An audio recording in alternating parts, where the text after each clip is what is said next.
nasi goreng sotong.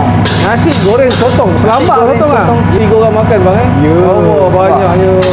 Berapa ringgit ni bang agak-agak ni bang? Harga ni kita tak siap kira lagi. Sebab ni menu terbaru kita. Tak siap kira lagi. Okey, pizza kita dah siap. Yang ni pizza Neopoli sambal hitam. Yang ni pizza 4 benua. Kita letak ayam ni.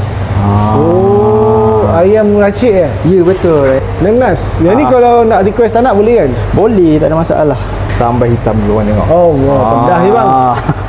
Boleh lah. Pizza sambal hitam bang Ya, tempat lain tak ada lagi. Dia asalnya apa ni bang? Ni, dia asal dia belimbing yang kita dah masak.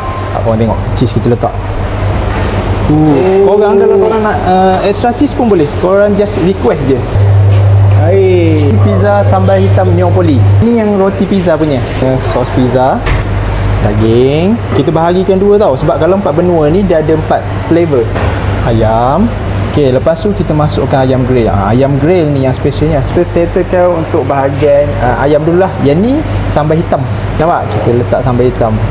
So boleh rasa 4-4 kat sini lah. Rasa 4-4 sekali. Yelah kalau pening nak makan pizza apa tak tahu, ambil ni je senang. Betul. Pepperoni, ayam grill, sambal hitam dengan daging salai. Okey.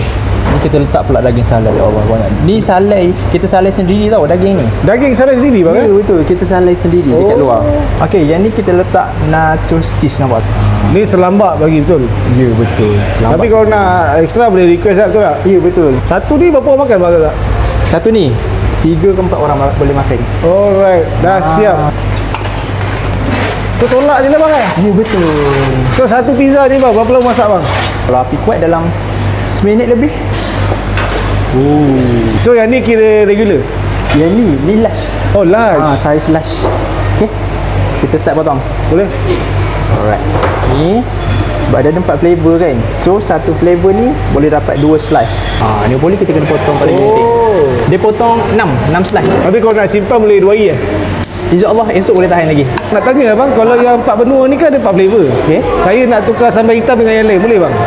Oh, yang tu kita ikut keadaan lah macam mana. Kalau macam orang ramai, kita tak boleh nak buat lah. Kalau tak ada orang boleh lah kan? Ya, kalau tak ada orang insyaAllah boleh. Berapa ringgit tadi bang? Yang ni 43. Anak 2 pizza, buka pukul bang? Kita buka setiap hari Isnin sehingga Jumaat 2:30 petang sampai 10:30 malam. Titik-titik sama kan? Ya, betul. Cuma Sabtu dan Ahad je kita buka 1:30 sampai pukul 10:30 untuk cawangan Jelantut. Yang lain?